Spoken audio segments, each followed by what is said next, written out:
Okay, so we're going to get going here. I'd like to welcome Murray Frank with Constructive Home Solutions, and he's going to talk about earthquakes and seismic design and impacts to fenestration. So that guy there will get you going down, right, up and down, and you're good to go. Thank you much. Welcome, everybody. Worst slot, the dog spot. I always get the last slot. Anybody, I'm dating myself, but did anybody ever watch KCTS 9? Like Seattle, and it was this sort of public broadcasting, and there was a guy on there called Cal Worthington. It was a Chev dealer. And it was, I'm Cal Worthington, and this is my dog Spot. And he had an elephant, and he had a. Well, I just found out not that long ago that in the advertising industry for time spots for advertising in television, that 1 a.m. to 3 a.m. when I was, just getting back from a party or something, and that's called the dog spots. And he just bought blocks of dog spots, and then he just turned it in. I'm Cal Worthington, and this is my dog spot. So I'm Murray Frank, and this is my dog spot. And I'm going to lead with an interesting idea. I thought, can I do a whole presentation to a room full of glass people and not put one picture of glass up? And the reason that I want to do that is because you're not going to look to glass to be your sufficient improvement in the event of massive lateral loads. You have to be respectful of it, but you're one component of it. The glass then goes into a frame, then that frame goes into the overall enclosure. That enclosure, as Brian Hubbs did a really wonderful job, goes through all kinds of different movements and associated forces and differential movements, and hopefully we get all of that stuff put together. But I also didn't want to walk all over his presentation, so I thought, why don't we do it in my backyard? Part 9, small structures, right? Single family residences, duplexes, small commercial, as long as it makes definitions. I mean, it's sort of the lonely parrot out there, because under Part 9, the code has evolved very differently from the rest of the building code out there, which is quite performance-based. You ask a structural designer what you get for a beam, it's up to them to decide. They can consider different materials, profiles, everything else. It's their education, their experience, their clients' demands that sort of govern where they want to go, mass timber, all that. It gives us really, really great design freedoms in there.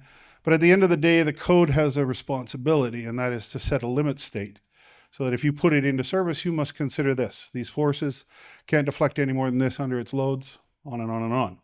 In Part 9, it's quite different. It's very prescriptive. So it says use a board that has this grade stamp on it that identifies this species and this classification within that species, 2 and better, structural, number 1, structural select, whatever it is. And in there, it sends a bunch of tables and it says if you're using that for studs, as long as they're not higher than this and they're not on greater spacing than this, then you can do this in construction. And you don't have to have a structural engineering degree to set your joists or your studs or pretty much anything in there, building envelope, everything. It's all do this and this and this, and thou is deemed to conform. So what we end up with in there is in modern design and construction in Part 9, we also run into a home that is predominantly able to be designed and constructed within that unique environment of small structures, Part 9. And we can keep engineers and architects with respect. I'm not picking on them, but I spent lots of years out of UBC in the School of Engineering. But it's in Part 9, part of the reason that it still exists today is because it gets a little expensive to send in all the engineers in all of the disciplines to review something we've been doing for 300 years, lightweight frame construction in North America, and have a pretty good track record of succeeding with. And their training with respect is probably very similar to my experience at UBC. I went through applied sciences out there when it was a 5-year program. And you know how many courses I had in small structure? Part 9? Not one. Not one. So they work in a world that isn't really specialized for Part 9 and prescription. They certainly aren't aware of the intricacies of it. I've spent 40 years soaking in it, and I'm barely realizing how much I don't understand about how complex that part of the building code is. But what I want to do is take a nice last lecture of a day kind of approach, and I want you to get an idea of what's kind of making me go, now, what am I interested in? I always said when I was at UBC as an engineer, young, I want to meet the person who invented beer and see what they're working on now. And for those of you who haven't seen me, I do an awful lot of these presentations, and I do them in a vast cross-section of disciplines because I'm involved in all of the disciplines that it takes. So I have a pretty good working knowledge of structural, building enclosure, mechanical, basically anything that it takes to put a home together. And it gives me a very unique position, because as we're getting closer and closer to this ideal of net zero, and as we absorb not one accountability in our building codes legally under the acts to be concerned with life safety, but now we're in an era where we have massive demands on energy, still have life safety. We have an advanced and sort of separate classification of concerns with fire. We have soil gas provisions. We have accessibility and aging in place. We have a lot more accountability than we had before. And one of them, in Part 9 construction, is an increased awareness beginning in about 2010. 2009 is when everybody sort of realized something was going on. That houses in the past, when it comes to earthquakes and high wind loads, have worked by accident, because they didn't have traditionally 25% glazing area in the house. They had much less puncture in that big diaphragm of the structure in that home. And rooms were rooms, and they had walls between them. And even if with gypsum on the wall only, it offers some diaphragmatic response. We have to be careful what terms we use. Engineers will cringe. So I won't use the term shear wall, but we will use words like braced wall panels, some braced wall panel walls, and things like that. So the natural design and installation of homes, historically, we really didn't worry too much about the earthquakes and the big wind events. We started getting aware that we had to worry about wind uplift, a lot of wind damage and tornadoes and Gulf Coast hurricane resistance and things. And when the roof comes off, the whole building fails. And we've seen those things eke their way in, but they eke their way in very conveniently as prescriptive requirements. Use these ties, go to Simpson, they got them, they're referenced, the standard of what they're produced under is there. You just go, you buy them, make sure you got the right numbers on it, nail it in the way it's supposed to be nailed in, and you're deemed to conform. And it's worked. But as we move towards the ideal of true net zero in design and construction for our homes, I'm beginning to realize something, and that is with all of these other things leaning on us, carbon accountability and energy overlaid with structure and this soil gas risk that we have become increasingly aware of, and affordability and buildability and durability and new terms like cost of ownership and all of this stuff, it turns out that to succeed at net zero, there's two really strong truths that I can't get away from. If you're going to succeed at true net zero, there's no margins for error with your building envelope. You make any kind of wrong call in there, and you don't have the heat flow through that building enclosure to cook that problem out. And water is the problem in almost all instances when it comes to enclosure design. So when we get to true net zero, your incentive to get to a dramatically improved thermal resistance effectively around that envelope, and combine that with the tool that always returns energy reduction for thermal comfort, and that's air tightness. In doing that and succeeding, you actually build something that has the control layers on the outside and all the stuff that's given us trouble. Structural, finishes. You looked at the mass timber when it goes from inside to out. How did that work out? That Brian had earlier in there. So you're going to tuck all of that sensitive stuff inside. And the lectures that I give to my students, to the licensed builders who we do continuing education for, to when I'm at the PhD continuing ed stuff for engineers and architects, I use this one sort of mental model that I kind of want to start with here. And that is, if I were to give you a 10-inch little piece of 2x4, each one of you, and I gave it to you, so it's got value. The condition, though, is that you have to do two things. You have to put it under the bed you sleep in every night. That's where you have to keep it for the rest of your life. And two, that you will bequeath that to somebody when you're gone to continue on. And then I ask you the question, how many generations are going to be able to pass that on to their next generation? What is going to take that 2x4 and render it structurally incapable? If it's good enough for you to live in, the environmental loads are by code accountable to 30 to 60% relative humidity. That's where we're comfortable. That's where we're safe, right? Our temperature, our idea of comfort hovers somewhere around 20.5 degrees C. Doesn't go much up and down in there. So if we put all the stuff that has famously become affected to the point where it decays, sometimes pretty unexpectedly quickly, leaky condo, like 5-6 years after development, we took many of those apart. And the only thing holding some of those buildings up was the cladding on the outside of the building. The structural loss was so significant and so quick. And if we think about it, we've always stuffed all the control layers into the layers of the structure. Sheathing out here, studs with bad insulation in there. Air tightness, we don't know if it's in, we don't know if it's out, we don't know what's an air barrier, what's a vapor barrier. We get no clarification from Holmes and Script and television. They don't get it either. But if you put all those control layers out and you use materials that are intended to be used out there, you get a reasonable expectation that we could probably do better than what the Canadian expectation is for the longevity of our homes. The standard for guidelines on durability is the CSA S478 document that's out there. And it openly declares that Canadians are intended that their homes will last 50 to 99 years. Like, think about Europe. 100-year-old home. Needs paint. It's young. You got a new one, right? Here, 100 years is the far reach of what we reasonably expect. So if we're going to deal with, I don't know, affordability, how affordable is it that if, when my wife and I got married, we built a house and then we bequeathed that to my daughter when she was breaking out and trying to make her life and raise her family in it. So we handed her the keys at 60 years, right? And then all of a sudden that 60-year-old home is just a massive diminishing return for her. And then at the time when she gets to 60 years old herself, that thing's at end of service life. So what value does that have? She's got to live somewhere. So what are you going to do? Go through the design, the construction. Where are you going to live during that construction? What kind of costs are going to be associated with it? They call it divorce dust for good reason. But it is just not something that the average person would want to deal with. And what value did that actually have to my daughter in the long run? Certainly no hand me over, except for a lot that cost a lot of money to clear and start again.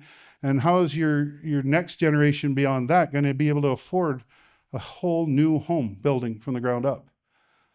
So what would happen, just for fun, if we could reasonably anticipate that homes are going to last 500 years, not 50? My daughter's daughter's daughter's daughter is just going to take advantage of the fact that the capital investment in that thing, as long as you keep up with the renewals on that thing, as you maintain it, which any place you live is going to absorb that cost. In a strata corporation, you pay a fee every month so that that stuff's taken care of, blah, blah, blah. So I kind of got to thinking, if we're going to deal with affordability, one of the things that I don't think people are exploring enough is, what's the actual long-term durability of this building? And what does that have as challenges for us to be successful with? Well, are we going to build 500-year durability windows? No. So they're going to be part of the capital renewals. But what would happen if we could increase the durability of windows by 10% over 500 years? You might reduce the renewal cycle on that over that period of time, 3 or 4. So what are the things that take windows out?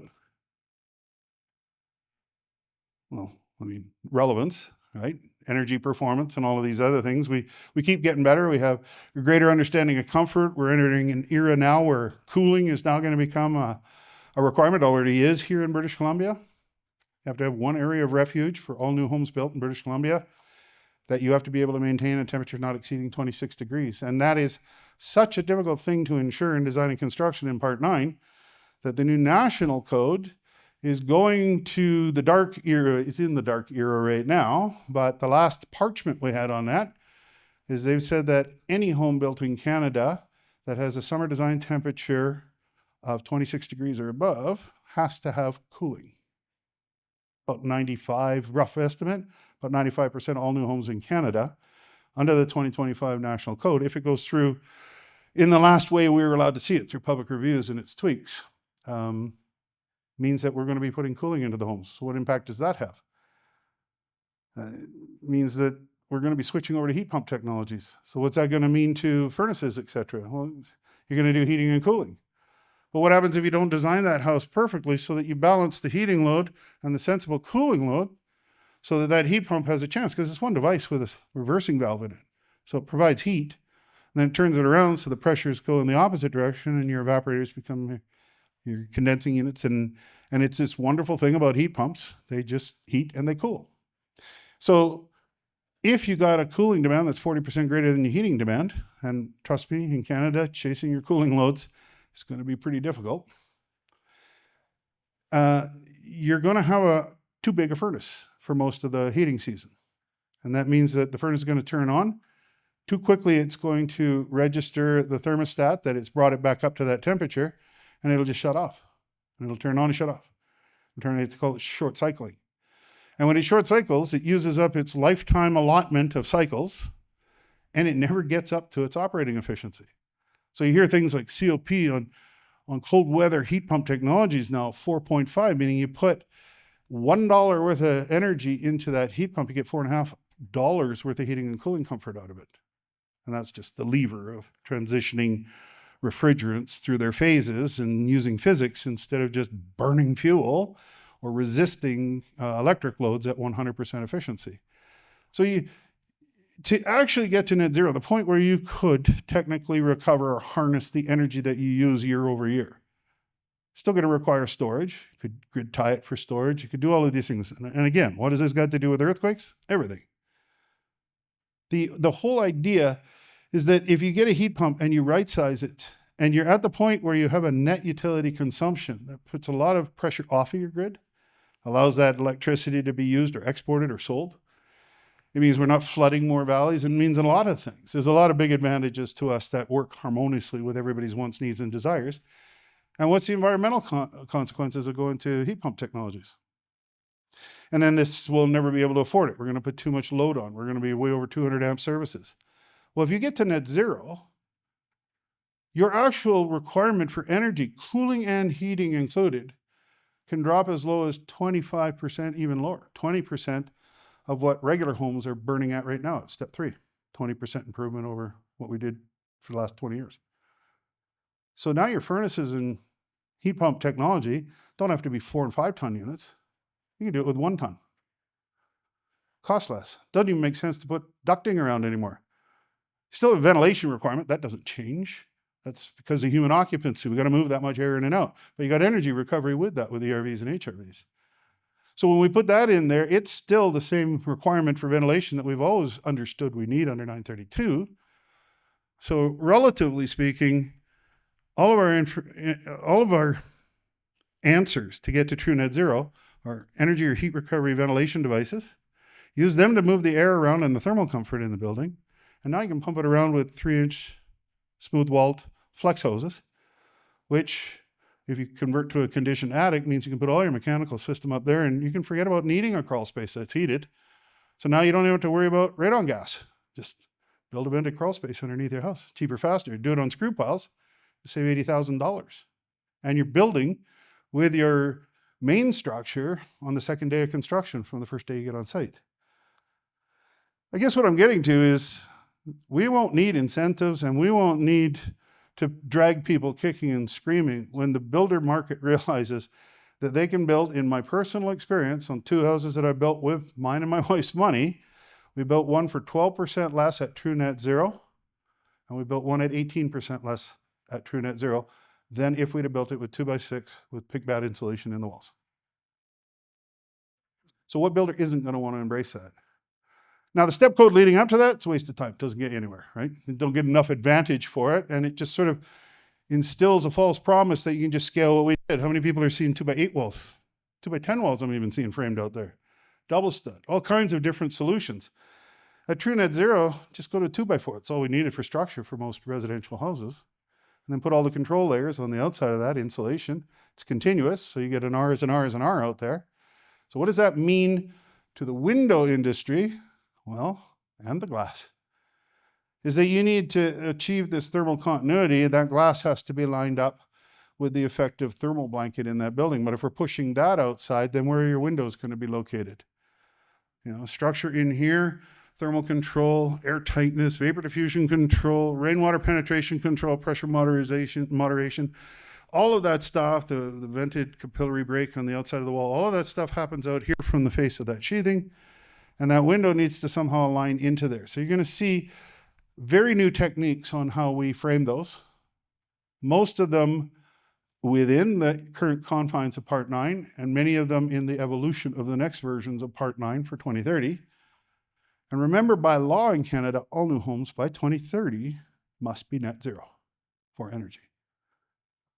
Now we got the carbon equation, but what did I just say? What is everything going to be run on your house? With the exception of what you choose to do with domestic hot water, and you can use heat pump technologies for domestic hot water with extreme success, where is the carbon load? And the carbon load is operational, sort of diminishes to nothing. But what about that embodied carbon that we're running in fear of right now? Well, for the vast majority of a house, you build something that lasts 500 years, you would divide the embodied carbon by the expected durability of that home. Currently, the way that it's calculated in the first version of the carbon step code for Canada is that you determine what that is, which is a fiction book. Like, honestly, I'm sure China's telling us the embodied carbon in all their metal fasteners that they're shipping, right? Not a dig on them, but how do we know if it's accurate? But if you divide that by currently 60 years, it's an actually significant number. Divide it by 500 years, it doesn't even make significant figures. It's a non-issue. It's a red herring. So we've only got maybe 4.5 years in British Columbia and Canada that we're going to have to be designing all of our new homes to net zero, because permits will require it by the time you get to the desk. And at that point, many of the issues that we're talking about today are satisfied because it becomes the most cost-effective and durable way to build. So that actually is what keeps me going. I spent a lot of time wading in the waters of leaky condo starting in 1988. I took a lot of lumps along the way. I was called a fool. Everything that I came up with made no sense. I was accused of suggesting the Mur wall was the solution. It is now code mandatory in high moisture index regions that you build the capillary broken wall. Right? So I'm here, and I'm going to push until I see this through in 2032, 2033, 2034, 2035. And then I hope the world doesn't need me anymore. But for now, I have to remind everybody that we all play a role in this. And when it comes to glass, you as an industry suffer a shared accountability to what happens to that IGU in most instances when it's attached structurally to that frame. So the bigger question is, what's happening to that frame that might transfer some bad news into the IGU? So what would happen if that frame of your window was racking? Remember Brian's pictures he had up here? It's either going to be a trapezoidal deformation, it's going to be a rotation, or it's going to be a shift. Well, residential windows are firmly attached on the dead load surface at the bottom of the rough opening. So you got those two jam conditions, and then you got the head. The head has all kinds of dynamic loading on it, so we know not to make that intermittent contact, although I've seen a ton of residential window units tapped into a rough opening with a rubber mallet because they missed their measurements, and then they're going to transfer every single movement that goes on.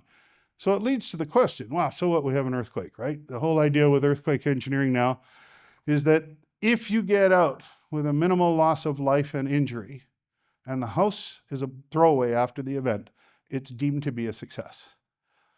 That's what the code is asking for.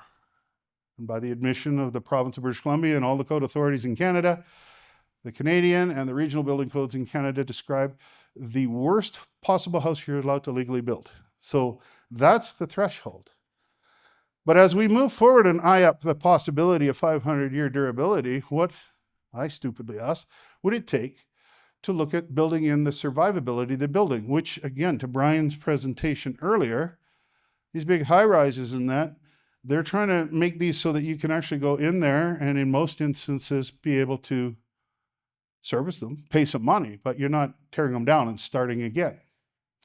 So could we do that? And what impact would it have? Well, every system that we've looked at that leads us to this true net zero for energy and all of these other challenges we've had has also taken us in the direction of designing with the ability, with the elements that are in there, that could make that a possibility.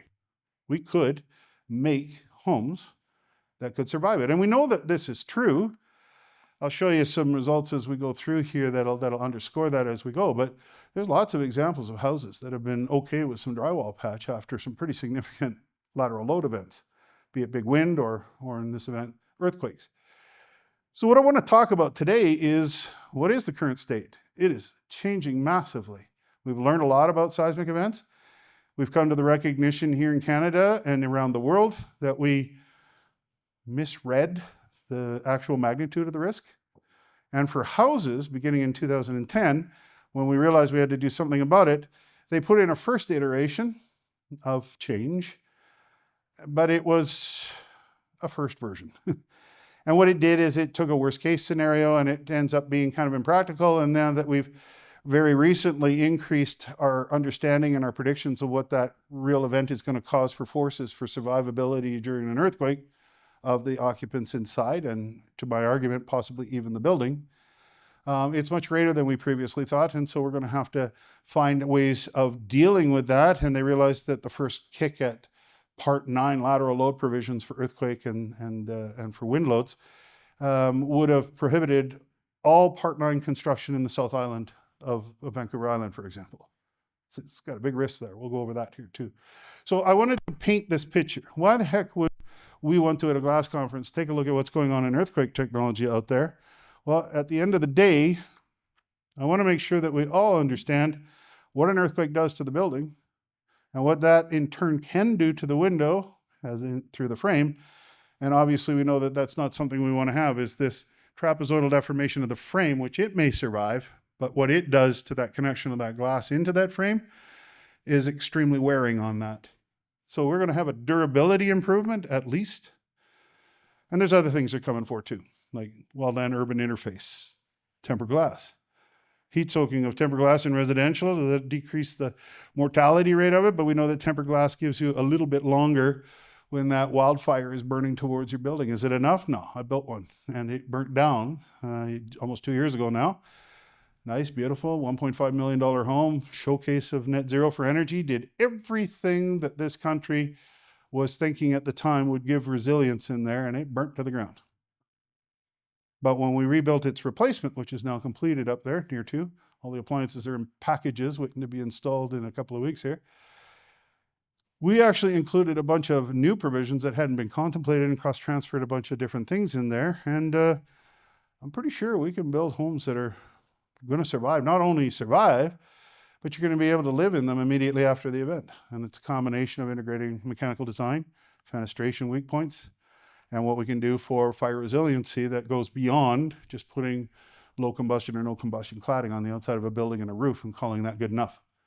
I got video of that event. You want to see something that's really humbling? It's what it really looks like in the heart of that storm for about 18 minutes, leading up to the point where it melted my dish and I lost satellite connection and took the cameras out. But by the time we got up there, it was a metal roof quietly nestled on top of a pile of ashes and complete combustion of everything that was inside there.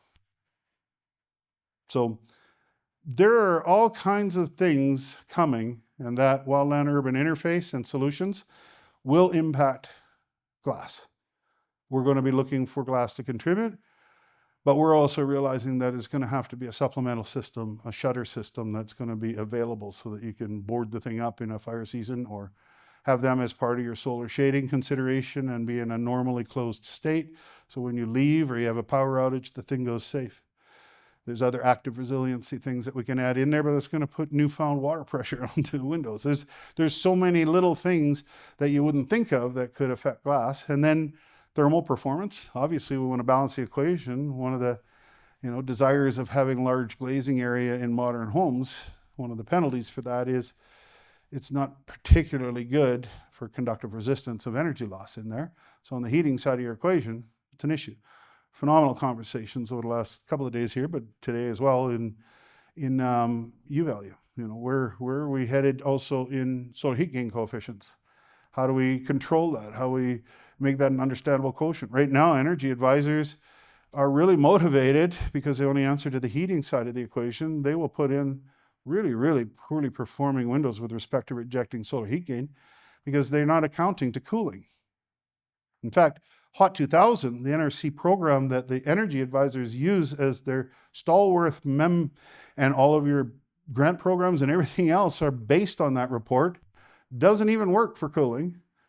And we could be as close as 24 months away from every new home built in Canada requiring whole house cooling. So we need to understand there's going to be a huge amount of pressure on solar heat gain, and we need fine-tooth combs with that because we need to balance, and that's the one weapon for balancing cooling with heating, so we can optimize and reduce the cost of our mechanical installation for thermal comfort. And if we get all that right, we build these fantastically affordable houses that have a chance of lasting tenfold for what we even dreamed would have been a good durability for homes here now. And that is how you kind of put all of our new quest into perspective, in my opinion. And I never in my career has the actual truth that all roads seem to be leading to, and I'm pretty deep into this, has it also been the most cost-effective way to design and build. So how are earthquakes going to affect us, and what do we need to know about earthquakes? Well, they're actually not as complicated as you might think, and in some regards, they're way more complicated than we would think. And apparently this is more...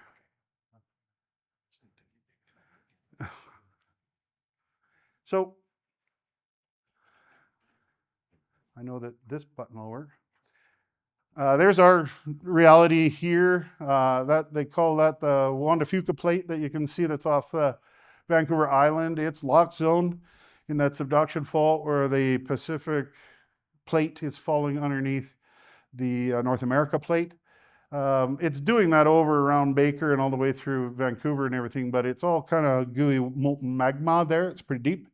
So it kind of slips pretty good in there. On average, we actually get a recordable seismic event somewhere in the lower mainland about once a day, right? So it's going and it's happening and it's not developing any pent-up frustration. But that lock zone that's off the coast of Washington State there, that's the one that gives us all nightmares. That's the one that locks up on itself. It just holds and holds and holds, but those plates are still advancing. So when it lets go with a terrible temper tantrum. And on average, happens about every 300 years.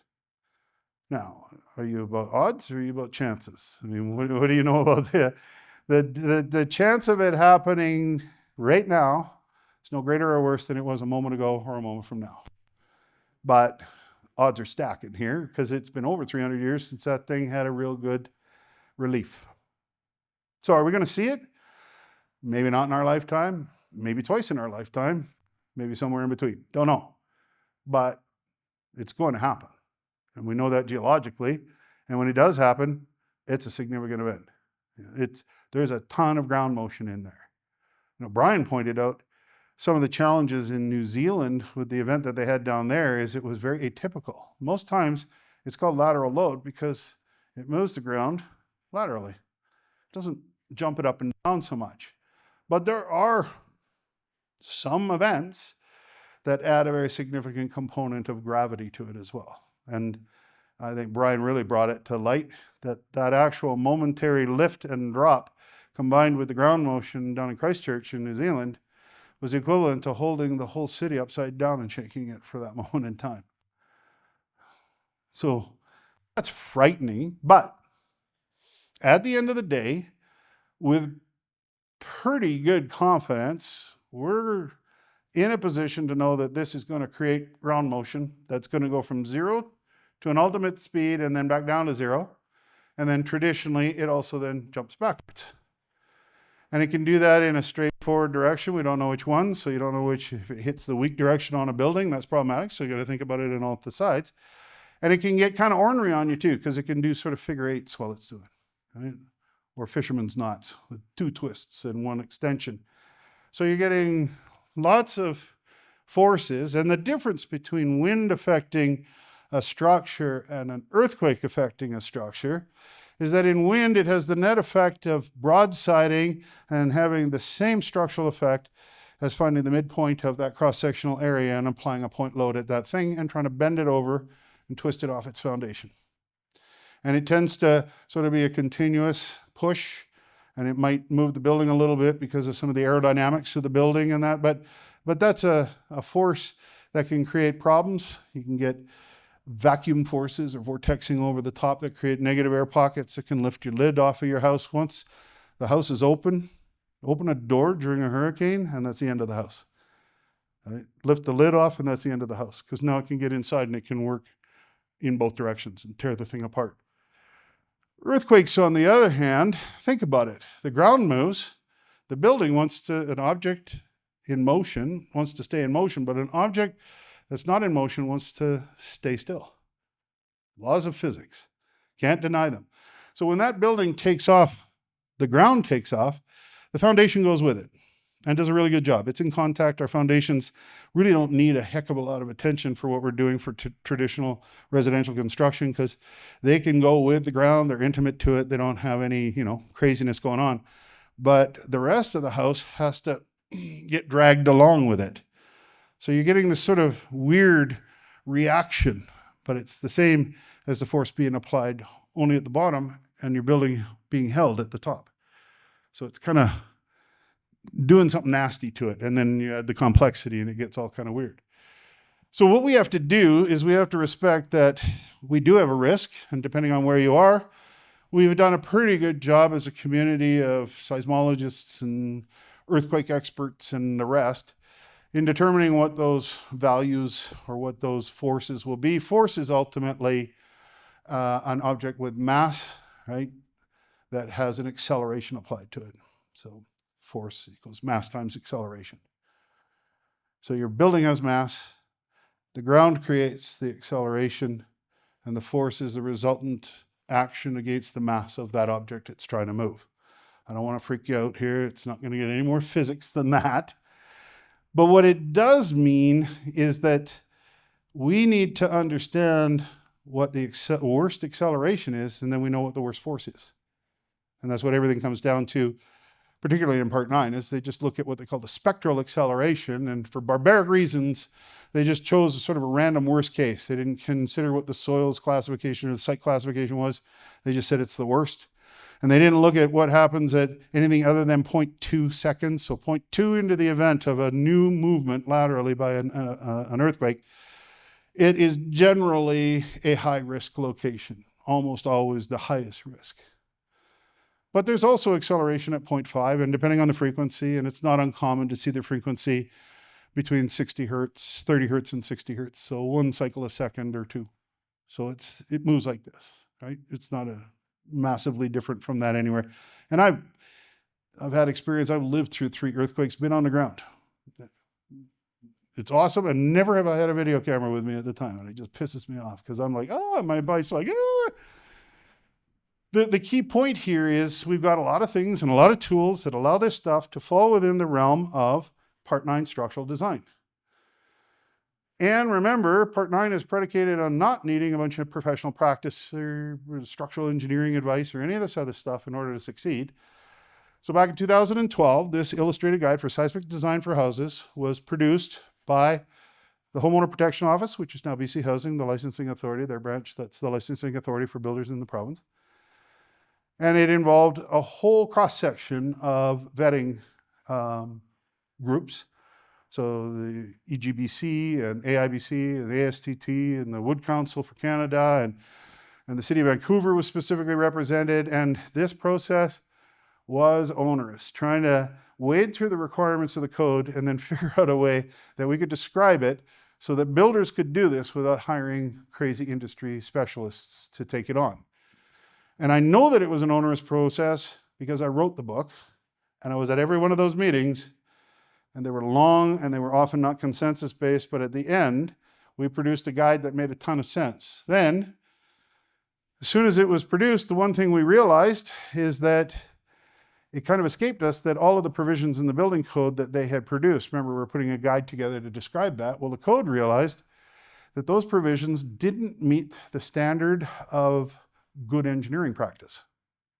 So it meant that if you had an engineer coming in to deal with one beam over a large garage door opening or something, they couldn't attach that beam back to your Part 9 building that had these Part 9 provisions for lateral load on there, because they'd be taking responsibility for something that they're ethically and by their guidelines for practice say you can't do. So this version 2, which began work almost immediately after version 1 went out because we were working with the new promoted changes that were going on, addressed that and aligned this with good engineering practice. And then we realized when they increased the expected acceleration rates, pretty much unilaterally around the entire world, they then decided, well, we're going to need a new version of that book because they're substantially different. So there it is, the version 3. It came out on March the 6th. This is a nationally motivated project still published through BC Housing, but with full national support on it. It's written so that it is centric to BC, because BC, under its building code that they recently brought in last spring in 2024, included this new lateral load requirement and all of its changes. It didn't come into effect until the 10th of this month that just passed. Of course, you all heard about it, right? Massive widespread changes in new lateral load provisions in Part 9. So you imagine how much I'm not getting any sleep lately when all of the builders who we educate are phoning me up and saying, I just found out at the permit desk that I got to conform to the new provisions. What do I do? And because I wrote the books, there's a lot of demand on me, and we're producing education to align with it. At the end of the day, in a simplified version, without trying to talk about everything that's in there, I do want to point one thing out that is currently a frustration at the highest level. In this guide, remember, it's vetted through all the engineering associations and the Brain Trust and NRC and everybody else. The intent of this was when a structural engineer is involved, structural members and connections must be designed according to good engineering practice such that providing a and there shouldn't be a space in there, gremlins, CWC engineering guide for wood frame construction, which is a wonderful prescriptive guide, but only engineers are allowed to use it. It's too much to be prescriptive for the layperson, but it means an engineer doesn't have to do a ground up, pure Part 9 structural assessment with slide rules and all the things that are structural engineering. So in order to use any of that, it is not required that structural engineers expand their scope of work beyond the components or areas that fall outside Part 9 of the code. Meaning that you should be able to entertain an engineer for that one extra large opening on a 3-bay garage, and they should be able to focus their attention on that beam, its connections, and its load transfer into the ground. And because of all the hard work that's gone on for a decade and a half in the prescriptive side of this and the guidance and everything else, you should be able to, as a structural engineer, just say, and just build this into the rest of the house. Unfortunately, and then it goes on to remind everybody, it's recommended though that, you should be able to focus on that. But now they talk about you should encourage the involvement of a structural engineer of record for coordination and administrative purposes. So now you got to hire a Part 4 engineer to oversee all of the structure and all of the design and everything that goes on in Part 9 and the work of the Part 9 structural engineer. Oh, screw it, just hire a structural engineer off the bat and fill in all your schedules and away you go. Cost, you're going to add $40,000 to $60,000 just on the structural engineering of every home that you build. Easy. And what's even worse is they need geotechnical advice to know what the soil classification is in order for them to run their slide rule, because they need to know what their action forces and the adjustments are. And the geotechnical engineers are under the same handcuffs as everybody else under the new act out there for professions in British Columbia, and it basically says if a geotech's on for one opinion, giving you soil classification, you have to use them for 100% everything that goes on there. So double that number that I talked about. And are we getting to affordability here? And it was never the intent to have a Part 9 lateral load that covered all of that stuff. Rant off, this is what we have to resolve. And we will. I've got meetings. I've already had them with the government, and I've got meetings with the Engineering Association, the Architectural Association. But it was never the intent, and if it was the intent, then why the hell did I just spend a decade and a half of my life writing governance documents and how-to guides and producing education on something that you really basically can't use? That said, what is the process? Well, it's pretty much the same if you're an engineer or if you're just doing a Part 9. You have to take, here's 3 floor plans. There's a little shaded area on the flat view of all 3 on one plane. That is 1.2 meters, can't exceed that. This is the genesis of a thing we call the brace wall band. Why do we worry about brace wall bands and brace wall panels? Because If you sheathe something and you attach it properly, you increase its ability to be subjected to lateral loads without invariably blowing itself apart or suffering serious damage. And what would happen to your window if it was in there? And more importantly, what would happen to the glass connection to the frame of that window? So we are concerned about it. The idea with brace wall panels is there are areas that have structural significance to resist that lateral movement. And so the whole idea here is you figure out the whole perimeter of your building structurally. You draw these reference bands around there.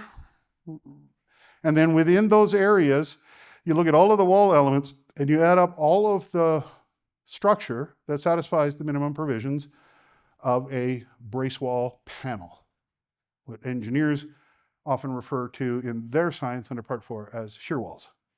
Same thing, rigorous nailing, different things for different materials. And then as the building gets larger, it may trigger a requirement that you have some intermediate walls that provide the same kind of support in the inside. And then, it has to be available in any direction of force because you don't know which way the direction of the earthquake is coming. So all of this stuff is basically figure out where those bands are, where it matters to do things, determine what's being built in there or tweak it slightly. Interior walls with just gypsum on them provide resistance. And we have all the tools in the Part 9 to help you make your way through that.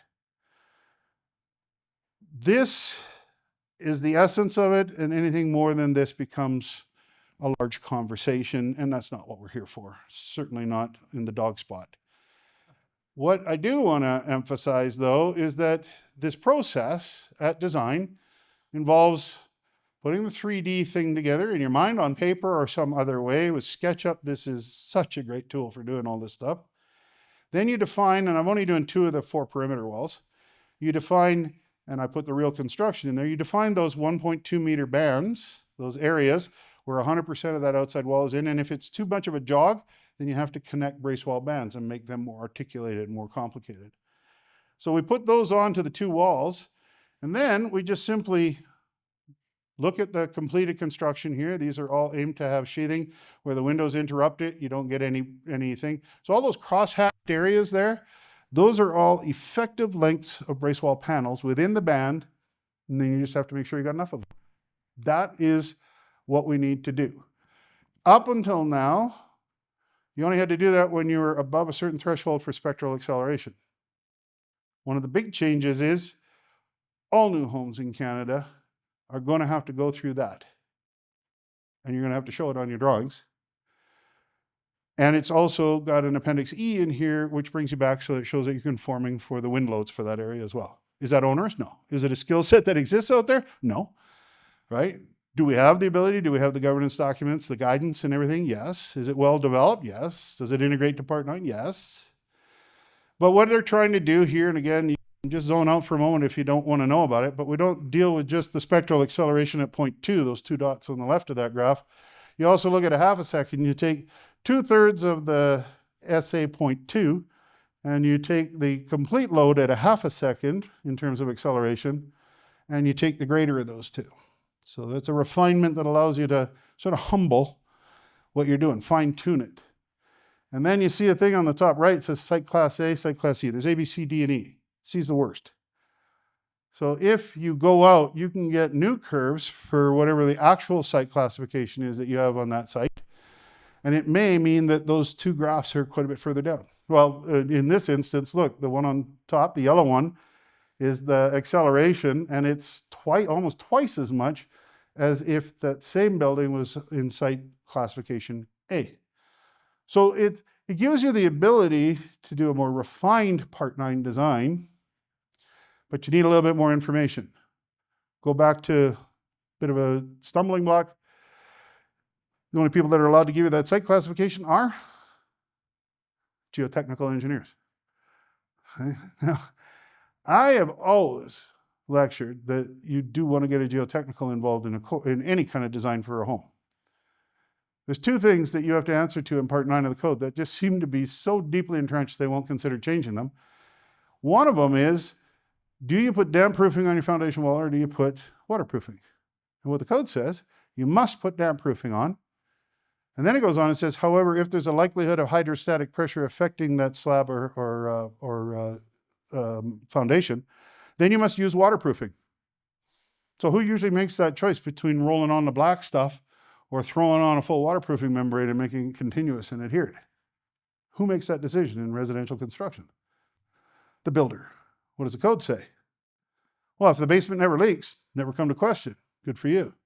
But if it leaks, you need three things for a leak. You need an opening, water, and a force combination of forces acting on the water at the opening. That's the definition of a leak. Any one of those are missing, you don't have a leak. Well, hydrostatic pressure is just a neat name for saying water under pressure below grade. So is that a pressure? And you got a leak, so you also know you have a hole. And what's the likelihood of hydrostatic pressure if you have a leak in a basement? 100%, because without hydrostatic pressure, it wouldn't have leaked. Damp proofing just stops capillaric hydration of that concrete and it kind of evaporating in and making all the basements smell like, well, basements, right? Fundamentally flawed method that we build, never, ever allowed by building code. This business of putting a plastic bag on pink infill and setting it off from the foundation wall, never been allowed. So there's instances where I believe there's value in including professionals. But why in God's name would we need, in the past, that's a letter, it's $500. It's usually by data from a local geotech. They can do it as an in-shop thing. They've got so much knowledge of the geology of the area that they practice in. It's very infrequent that they have to do any due diligence. Their standard of practice allows them. And if it fails, as long as they adhere to their standard of professional practices, they are protected by the limit states described in the code and that requirement of the professional association. We learn from those mistakes. We adjust those standards and guidelines. But at the end of the day, we would get nowhere in this world if doctors and lawyers and engineers did not have standards of practice. At least now you got something you can get your teeth into. And that's one of the challenges with engineering is, for seismic, is how can anybody sign a document that says this is earthquake proof? To the best of our knowledge, we're expecting this acceleration. But then you get a Christchurch where the thing jumps up and down in an unprecedented way and everybody's, whoa, right? So this, is additional tools that exist in there. There's a flow chart in here. Just to prove it out, you come in, is it a Part 9 wood frame building? If anything goes no to the right, it ends up eventually in you need structural for the entire thing, or you use a more complicated called table bracing method. But if you flow right through, you can just go to the simplified bracing method. But what you will notice in here is there's no point in there where any home can do anything less than that entire left line. So we now have to prove on the drawing sets that this stuff is there. And we've got a bunch of other accountabilities on there. Just window schedules and performance this and energy advisors reports and reference homes as opposed to as-built and confirmations with reports and mechanical design requiring licensed and certified operators to provide you direction on your heating, ventilation, and air conditioning choices, design and installation. I mean, we've got a lot of extra baggage in the process in Part 9, but these are affordable and they're well supported by trade associations, TECA, HRAI for mechanical, the enclosure design, and the building envelope community from BC Beck to the entire onus on it for licensing and continuing ed. But we got to, I think, validate the intent of what this was all about and make sure it goes. So let's switch gears a little bit. What does an earthquake actually look like? And let's just get this down to something we can all understand. How far is that building going to shake? You heard a comment by Brian earlier. We talked about story drift. What is the maximum allowable differential movement between the floor and the ceiling on each story of construction? Well, it's a bit more complicated than a number. What I'm showing you right here is interesting because it hits us close to home. This was the 2012 earthquake that hit Haida Gwaii. It was actually a pretty substantial earthquake, but it was out on the Charlotte Fault. So by the time it got into land at those other stations, the actual deflection curves that you see on there at the hypocenter, it was going back and forth 2 centimeters. So each cycle was 2 centimeter deflection. So pushing 4/5 of an inch, right? 2.54 to an inch. But by the time you got into some of the other recording stations in there, it had settled itself down. So the real ground motion that you saw in there was sort of 1 centimeter in either direction. So who cares? What about 1 centimeter? Or an entire floor height? Is that really going to rack your windows in that opening? Don't know. The other thing is, How bad an earthquake was that? How bad could they be? That was nothing compared to the big ones that we're looking at. But it's a good example of the stuff that a home could reasonably experience several times over its service life. Even that's only 50 to 99 years, certainly over 500. You're going to expect one big event if you're going to get 500 years of durability here in BC. So we take a look at a bunch of work that's done out there, and this Simpson sort of blog article that I came across by Sam Henson did a really good job. Now, some of the references in here are American, obviously, but for seismic load applications, and this is really oriented towards structural designers in Part 4 world, the engineers. But for light frame buildings, the maximum permitted drift is 2.5% of the story height. So what is 2.5% of a story? Well, a story by limit in Part 9 can't really exceed 3.1 meters, or about 122 inches. So it's 2.5% of 122 inches. It's like pushing 5/8 of an inch. Now that's one side of the equation. So should we be worried about that? Like that's telling us that we got a design in there. And then it goes on further and it says, yeah, but you know, the other thing we got to consider here is what are some of the physics that go on in there? And again, don't glaze over on me here. Just take a look at that frame that you see up there. The blue one is what the walls and foundations look like. And when you have an event and you get that trapezoidal deflection, you actually get a fairly complex deformation in there. And I'm going to hold on to that until you see some of the video and the imagery that I brought to you to show you exactly what goes on. And then the whole idea with this is you kind of want a bit of motion. Because if you got a stiff member in there, bad words. If you got a stiff structural member in there and you give it a kick and it immediately responds, you have to design to as much as 5 times the resiliency in that structural element. If it deflects in there and moves, you're actually working in a region here of ductility, and it's highly absorptive to that energy. So you can reduce the actual capacity of the walls. So we want movement, absolutely want some movement. And you know, they're telling us that you can't have more than 2.5%. So what's a reasonable amount that doesn't compromise this and actually make something too stiff, but actually satisfies the intent that you want the building to survive? And there's lots of other cool studies out there that here in Vancouver and the Lower Mainland and Canada, they start classifying what's the post-disaster intent for those buildings. And for those that are supposed to be there and usable, they add a very much reduced expectation on that resiliency, like that deflection. So for life safety, it's 2.5. Buildings a throwaway is the expectation. But if you want that building to survive, and remember, I talked about if we're going to make a building that has the ability to go 500 years, but an earthquake's going to kneecap that, maybe we should look, could we build in resiliency commensurate with these research and these initiatives that have taken us to the point where we fully expect that building. It might not be beautiful, it might need some drywall work, you know. If you got concrete roof tiles on there, they'll all be laying all the way around the ground, but non-structural hazards are something that you can build in and are completely well understood. And we're moving away from them anyway. They're all heavy construction and cause all kinds of design problems.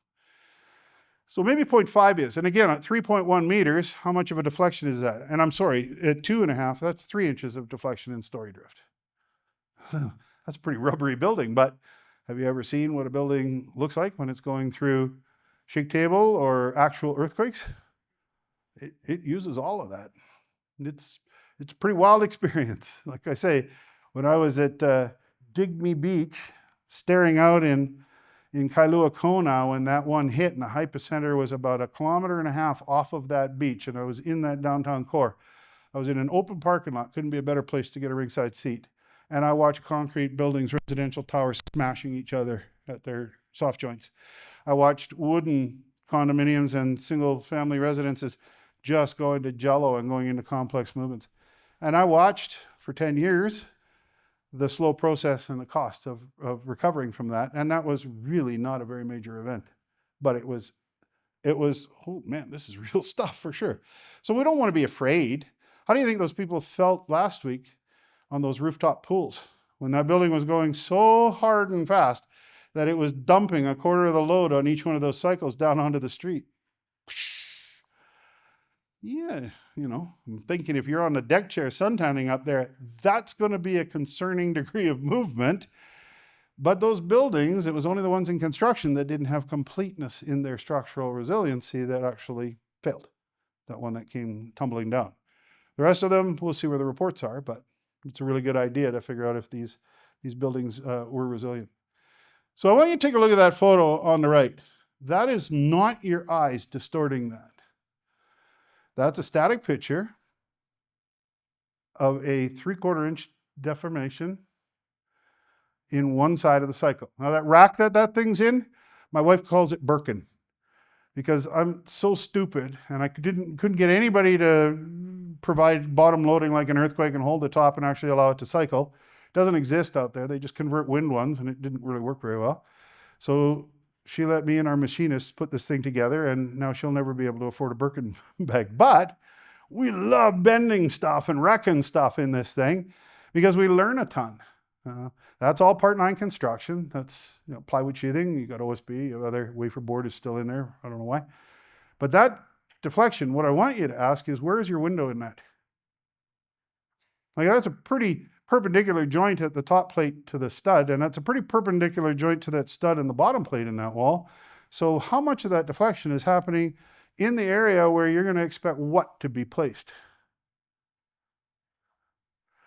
So this business about thinking about a 3-inch down to a 1/2 inch of deflection on one floor of construction. No, you have to think about that as being the potential disruption in the top and bottom alignment of the rough opening of your window. So what is the rough opening, the installation in wood frame construction? What do we see when we build that stuff? Right? We see it go in, and we see a rough opening that's got a tolerance in there, and we allow for deflection at the top, and that way it can take a fair amount of that trapezoidal work. And I'm not going to show windows and break them all in here. That testing is nowhere near advanced enough. But this has me concerned. One thing for sure is that if you attach it structurally to those studs, like let's say nailing the nailing flange back into the studs at the jack studs on the two sides of that window rough opening, it's going to go exactly where these studs go, and that's where those studs go. And all of that force is going to be now transferred from the frame of the window into your glass connection or your IGU connection into that. So that's kind of where I wanted to get to. We just leave with a couple of examples. This is a 1/4 inch lateral deformation in each direction, left and right. So that's the rack there. You can see we've gone with OSB. The gaps in the daylight that you see is a code requirement under Part 9 because some sheathing products are susceptible to swelling, so they leave the gap in there. Now take a look on the left, and you can see that thing doing its little jello walk. That's a 1/4 inch lateral deflection in either direction in there. That happens regularly every day in your house. In fact, 3/8 is what we measure as the deflection when the garbage truck goes by your house, just with ground shake. No, the front back is taken care of by the side walls. They hold that all in place, right? You have to be perpendicular to the force for it to have an effect. Unlike wind, that can different beast, right? So this one here, we put the windows in there, and any wall that's parallel to the line of the force is going to go through that. And then those cycles that you see on top there are a measure of the deflection and the force, and you can see the lag, and that's that 0.2 seconds, right? And this is a very simplified model, so we had really virtually no additional spikes or disk inconsistency other than the tapering off at a 1/2 second. But again, what did strike me though is that we put the blocking in there. Now, how many people work with structural engineers that say, got to put this in? And this is their go-to if it's going to be a diaphragmatically responsible wall or a shear wall. Now you run this thing through the cycles and you get this lateral load or lateral deflection in there. If we can see this thing through to, there, blinking. So things going in, if you follow along at the top in real time there, it will now introduce that one shimmy to the left. It'll then bring it back to 0 and shimmy it back out. But look at what it does. First of all, you don't get that same deflection at the center lines on the studs. And second, you can see that thing is actually trying to rotate in there as opposed to trapezoidal deflection in there. When you put the house weight on there, it's going to be limited. But if you compare the force required to get there here to that level of deflection, it's almost 2.5 times as much as the force we had to do it without that blocking in there. By the way, that blocking can be on edge or side in that wall. And then what happens when you go to 3/4 of an inch? Well, at 3/4 of an inch, things get pretty real. And in the interest of time, we want to get out of here. I just want to play this one out, and then we can get me out of here.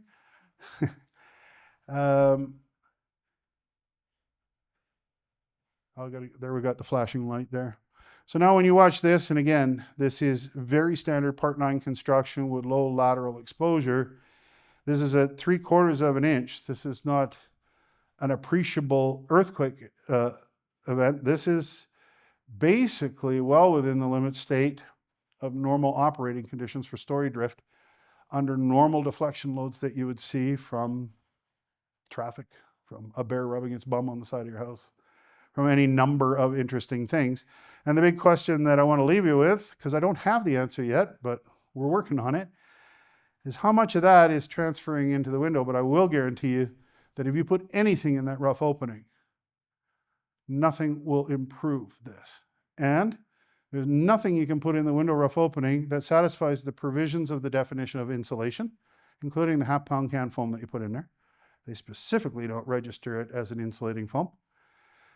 And anything that you put in there that adds compressive load transfer is just going to work against you, not for you. And we cannot measure a thermal improvement in an otherwise properly installed window into a rough opening in an insulated assembly, particularly if you give credence to lining up your glass to the midline of the insulation blanket on that wall. We can't measure whether you put insulation in that rough opening or not. I mean, heck, the studs on either side of it are worse than the air gap that you leave empty in there for effective thermal resistance. So is this something that's going to affect us? Absolutely. Should we be worried about the durability of buildings and maybe even building towards seismic survivability for the building, not just for the people in there? I'd say yes. Is it going to add a tremendous tax to the process? I don't think so. The challenge for us, though, is we need to gain clarity on these very new provisions with this very new guidance document, with the very clear intent of the code's development, et cetera, that we have to empower engineers that they can be a constructive addition to the design process in Part 9 and not an onerous increase in costs. So that's what I'll leave you with one thought. AppSci 270, we had a prof who was notoriously ruthless on his exams, Dr. Hooley, AppSci 270, Mechanics of Solids, ridiculous course. The internal stress mechanisms of irregular shapes with irregular materials, and you got to put the force vectors in it, and oh my God, it's the kind of stuff that would drive you nuts, and it did. And for some reason, the 300 odd of us that were in that giant lecture hall, because it's only a second-year engineering program course, we got a class average of 73% on a midterm, and he never had a class average at 73, ever. He had a bell curve, take the median score, move it to 55, and that was your grade, because a good mark in his class was 48%. And he made no apologies for it. And he did a phenomenal job, but he just wanted to remind everybody that you don't know everything. Well, we kept talking like we were the smartest lot of engineering students that had ever been seen in the world, before or since, I'll add. And he sat up there rolling his own cigarettes and pulling on them and spitting tobacco out, and he never wasted a moment of lecture. And in 25 minutes, we realized he wasn't going to say anything until we shut up, and he just heard it curbing off until we got there. And I'll never forget this one comment. In all the years I was out there, I can't repeat another single lecture out there. I was either hungover or not interested. But this one has resonated to this day. And I'll never, ever forget him blowing this blue smoke up into the air and saying, 73% on a Hooley midterm. That's a good score. Pretty sure the earthquake's going to find all 27% of your mistakes, and walked out of that room. And I would only add that I've matured because of the work I do in building science and building enclosure design. Just add water to that. Water will always find 100% of your mistakes too. And you can't fool it at net zero, and you can't fool an earthquake. So we're going there anyway. I don't want to argue if that's where we should go, but it's the requirement under law of how we're going to build homes. So if we're going to embrace it, let's provide the tools, and let's understand that there is nothing you can do that isn't going to be influenced by something you had never thought of, unintended consequences. You know, go to a Eastern medicine specialist and say, I got a headache, and I don't know what they actually do, but they stick like a needle in your big toe, and then your headache goes away. Well, that's the kind of thing that happens in a complex design at the perfection of net zero. There's no room for errors. And if you get it right, it's amazing. And if you don't get it right, it will find all your mistakes and it will go horribly wrong. And that's what happened in Leaky Condo. Everything happened when we went from 2x4 walls with our 12 or 14 batt insulation, depending here on the island, to 2x6 walls with effective R20 insulation squished down to 5.5 inches. We doubled the effective R value of the walls, put more onus on air tightness, and didn't consider the implications of reducing the heat load conductively and convectively through our walls and its influence on the ability to take care of the water that was always getting in there, but wasn't sticking around long enough to create a problem. So, yeah, sure. Questions? Questions for Murray? We've run long, but because I knew we would. That's why I put you at the end. No, any questions for Murray on that? And then we'll get everybody out here. And Tom. It usually just scares everybody. Like, Yeah. I've had a lot of students come up to me and after conferences and they say, geez, I wish I hadn't heard you. Now I thought I knew how to build. So I recently built a detached garage, part 9. Yep. Did all the drawings myself, submitted the permit myself. And Detached? Detached. Yeah, it doesn't care. I know. Yeah. Municipality made me hire a structural engineer to deal with seismic. They refused to let me do it. With And yet under part process. 9, there's no provision in part 9 for lateral load requirements on a detached garage. It's Correct. kind of like, what are the opportunities that you're going to be in that thing at the moment it hits? They want the provisions because the chances of you being in your conditioned space of your home are pretty good. 1975 house that'll probably fall down. No, But it'd probably be pretty good. But the issue that I ran into was all these manuals and documents that have been created, which are great. The municipalities won't let you use them. Oh, And the so the disconnect between what's happening at the provincial level and what's being enforced. And they even admitted to me, we don't know how to check. Yeah. So therefore get letters of assurance and we're all safe at a cost to me personally when I did all the research and the development to figure out how to design it. So it's great work, but I find it frustrating. Like, where are we at in part 9, where we pretty much, like you said, everything triggers everything and we end up with a house engineered to part 4. It's new and it's fresh and it's misunderstood. The AHJ has all the control and often applies really interesting new rules that aren't even embedded in their bylaws. But at the end of the day, if you want to build, who do you got to appease, right? So I've had building officials in the presence of my client look my client in the eye and say, read my lips. The code for you today is, it's going to be an ounce of prevention here. I know TECA has been ruthless in developing checklists and everything else so that your HRV design and your heat pump design and your ducting designs and everything else go through a fairly ruthless, required and accountable series of checklists that they understand, right? And they embed them into their bylaws or not, but moving forward with that, we've ironed that issue out, but it took a lot of years to get there. This one here, you know, at the end of the day, it was a pretty barbaric system anyway, because you didn't have the fine-tuned tools that we now have. So if somebody was going to dig their heels in and they phoned me up and said, can you fight the municipality on it? I said, you're going to pay more to fight it than to hire an engineer and deal with it. But now the engineers have made this impressively more difficult by saying it's all or nothing and I need schedules and we need a coordinating registered professional. OMG. So yes, I am sitting there on jot form and doing all kinds of bullet form draft initiatives of a process whereby confirmation and that flow chart and this guidance book will put the tools together so the AHJs will hopefully adopt a system that allows for this stuff to adopt the way it is. And I am not getting paid to deal with building and safety standards and EGBC and AIBC for all the meetings that I have been in already and that I continue to go to.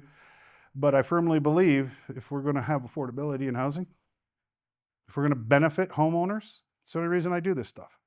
Is I believe that everything that I've done for 40 years might have actually made homes 1% better than if I hadn't have done it. I can live with that.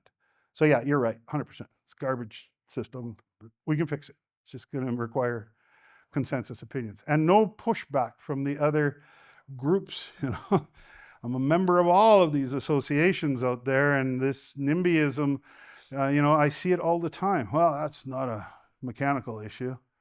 And then they go and they're putting stuff in there that's unbuildable for seismic reasons. Well, I'm not seismic. Well, Yeah, but you can't build that house. Why are you putting that solution out there? It's just going to confuse things. We're 20 minutes over. But thank you very much. Always really great stuff that you bring to us. So appreciate your time. So just a couple of quick things. Upcoming events. We've got FenCon this week in Winnipeg, Top Class in Toronto at the end of April, our AGM Spring Conference in Halifax at the end of May. Really, really happy with the participation today. Standing room only for a good part of most of the day. Obviously, we didn't anticipate quite as many people here. So a survey is going to be going out to everybody that was here next week, I expect.